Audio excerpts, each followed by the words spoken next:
je perds des abonnés YouTube, que dois-je faire? C'est ce qu'on va voir dans la vidéo du jour. Et donc, comment est-ce que ça va se passer? Bien écoute, ça va être très simple. Tout d'abord, je vais t'exposer les deux situations qui peuvent expliquer la perte d'abonnés sur ta chaîne YouTube. Et en seconde partie de la vidéo, je te donnerai les deux solutions, donc pour la situation 1 et pour la situation 2, si tu veux corriger le tir de manière efficace. Ok, donc commençons tout de suite avec la situation numéro 1.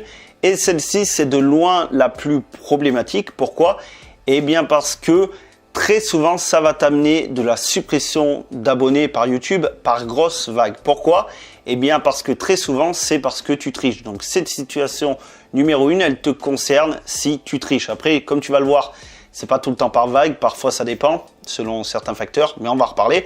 Mais en gros, cette situation, ça te concerne si tu triches sur YouTube et très souvent, tu prends des vagues d'enlèvement d'abonnés, on va dire, parce que justement, tu triches. Et donc, quand je dis tu triches, qu'est-ce que je veux dire? Eh bien, ça peut concerner justement l'achat d'abonnés. Voilà, ça c'est tricher clairement sur YouTube. Tu peux acheter aussi des vues, mais bon là, en l'occurrence, on parle d'abonnés. Donc, l'achat d'abonnés et le fait aussi de créer des comptes toi-même ou via tes amis, tes parents, tes sœurs, etc., tes frères, bref, j'en sais rien.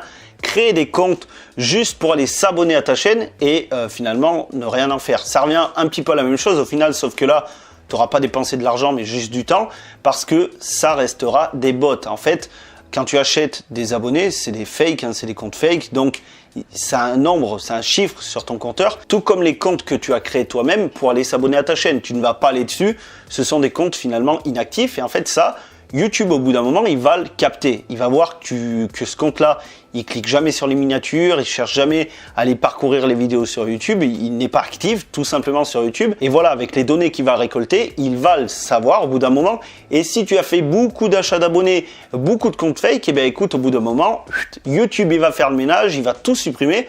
Donc c'est pour ça que certaines personnes se retrouvent avec des 1000 abonnés, parfois moins, 2000, 3000, même parfois plus.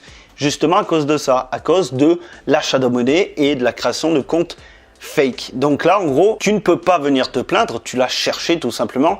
Tu as voulu jouer avec le feu, tricher, prendre un raccourci et YouTube t'a sanctionné. Et donc la troisième chose qui concerne cette situation numéro 1 et qui est un petit peu, on va dire, entre les deux, parce que là, tu vas pas perdre des abonnés par vague, mais on va dire par petits bouts, on va dire, par petits chiffres, petits nombres. C'est quand tu appliques la stratégie du sub for sub. Donc cette stratégie, j'en ai parlé dans une vidéo consacrée, je te la mets en fiche, mais en gros, pour te la faire courte, c'est quand tu appliques la stratégie du abonne-toi, je rends. Donc en fait, quand la personne